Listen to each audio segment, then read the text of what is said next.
Dean, thank you very much for coming in. Thanks, Mark. It's good to be here. Sorry, I told you I was going to work your mic and I forgot to do it. Morning, how are you? Very good. I guess, the first thing I want to ask you was, and I saw you on the television when you came back into the country, and I was just thinking, what was that moment like for you when you took your bags off the bout, having it gone through the X-rays, and you're all set to go through that doors, and when you walked through those doors, you were home in New Zealand. I thought, the poor bugger's probably crapping himself before he walks through these doors. Was it like that? Well, certainly, when we got back, got through the final race, and it obviously didn't go how we'd wanted it to. There's just this huge amount of this disappointment and just disbelief that we hadn't actually managed to win, and you go through all the sort of the emotions and everything else, and then to start receiving all these messages of support for the team,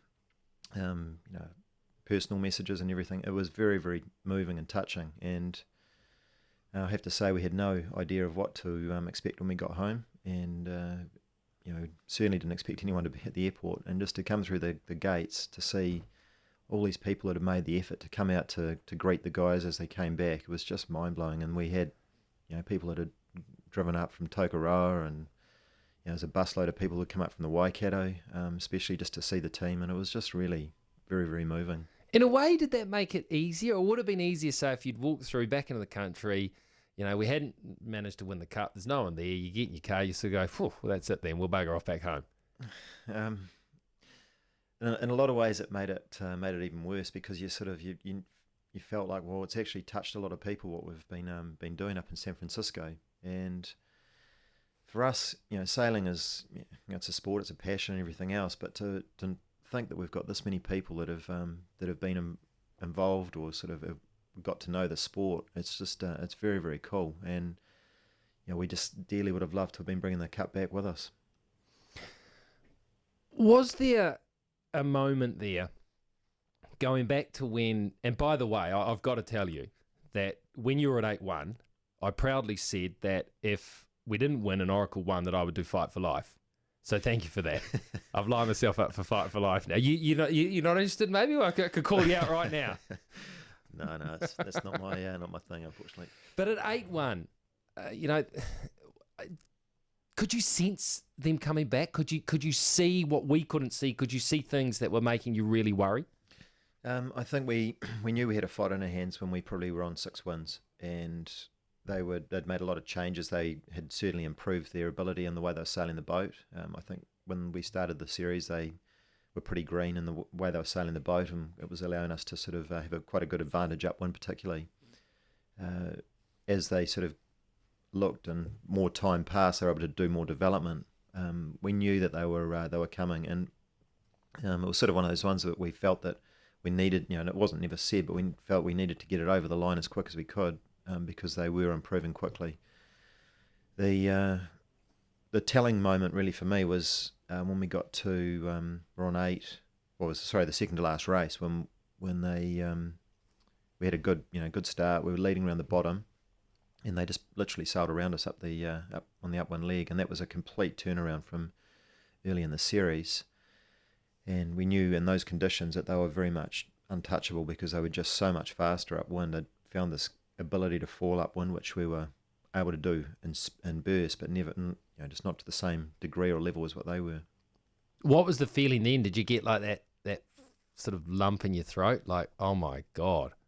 Yeah, well, the press conference that night, it was, I think, at the time I acknowledged, the performance of their boat and the way they were going, and we were hoping that for the deciding race that we wouldn't end up having to race in exactly the same conditions, because it was, the writing was on the wall in those conditions. But it's, unfortunately, it's the way it rolls. You need to be able to win in any condition and be strong. And we felt that up until that point we'd been sailing the boat as well as we possibly could have. But unfortunately, they just found another gear. I'd imagine you're playing out the scenarios in your head and you're thinking about all the different races, and you're probably going through this, and I'd imagine you'd have a debrief anyway, so you're having to relive the whole thing again for the sake of development, and let's hope that we have another entry. Do you think you could have done things differently? There's always times where you say, well, yeah, I just wonder if we'd done this a little bit differently, or we'd taken this opportunity, or maybe taken one different option at some point. But because you are racing against another team which is at an equally high level, and you're in very short, sharp races, you are going to have times where things don't go exactly as you want, or you can't dictate the action. And they were sailing better as the series went on.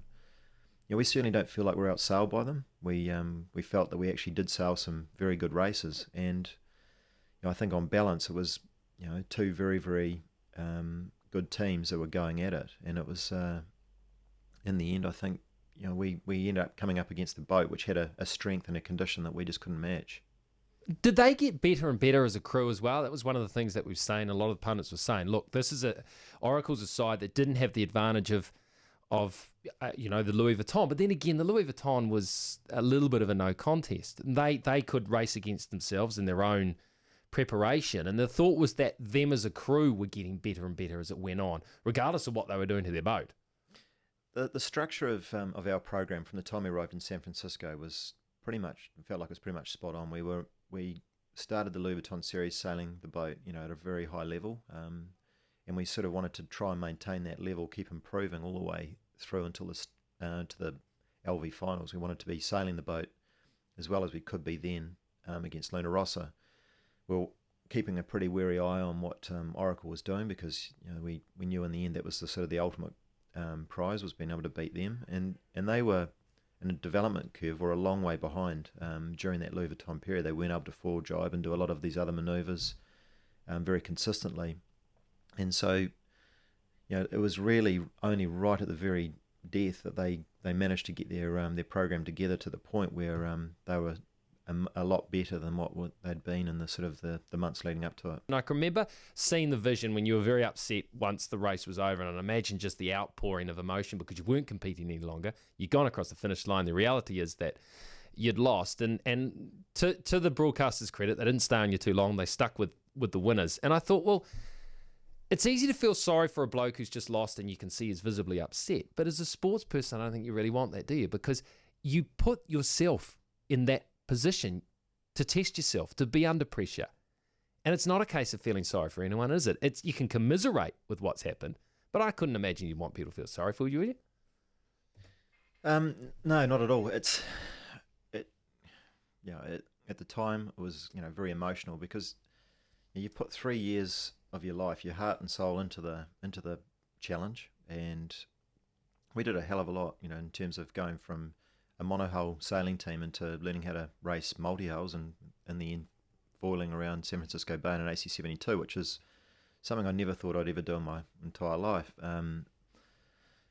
And to go through the emotion, I suppose you obviously just you keep preparing as best you can every day, and then when it's over, when you've done the final race, and then when it's the wrong result, I think everything just suddenly catches up on you. All the effort that you've put in for that period of time, and it's not a deliberate thing. It's not you're sitting there feeling sorry for yourself. I think it's just that the body just says it's over, and it just catches up on you. You let go, just like it almost. You can't control these things.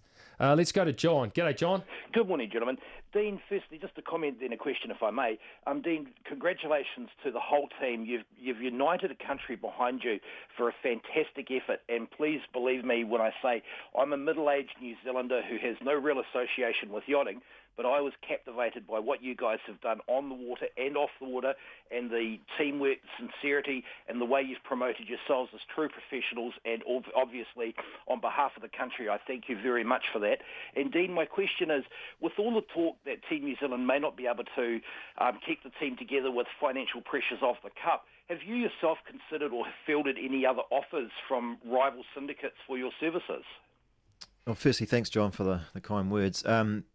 No, I haven't, and right now we're obviously going through a process of just putting our lives back somewhat normal. But it's the first and foremost thing for us is really the ability for Team New Zealand to be able to continue for the next challenge, and Dolts arrived back in the country yesterday.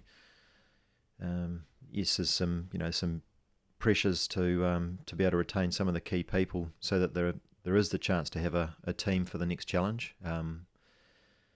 And no, I haven't been approached or certainly not out there looking for any other role. I think at this stage, the focus very much is on the ability for Team New Zealand to continue. Would you get much satisfaction out of winning the cup, just winning the cup, say sailing for another syndicate, because obviously you're driven to win this thing, as opposed to winning it for New Zealand? No, there would be no greater thing than winning this for New Zealand. It's what's driven me for the last 13 years. Yeah. It's since 2000 when we last. So it's had it not here. just a case of winning it; it's winning it for New Zealand that has driven you. Absolutely For the Team New Zealand entrant. Yes, absolutely, yeah. So this is a scenario that I've been playing out in my head that might happen. All right, Jimmy Spittle wants to go and sail for the Australian entrant, who we know is the challenger of record or what have you. Larry gives you the tap on the shoulder, Russell gives you the tap on the shoulder, you end up sailing for Oracle. So it's Dean Barker versus Jimmy Spittle, just swap boats. The thing for me is it's still, it is very much about Team New Zealand. It's it's everything I do, and whether Jimmy ends up going to this Australian team or not, who knows? But they've got a huge amount of talent that they can draw on, and it's it's going to be very interesting to see where different people end up in the next cycle.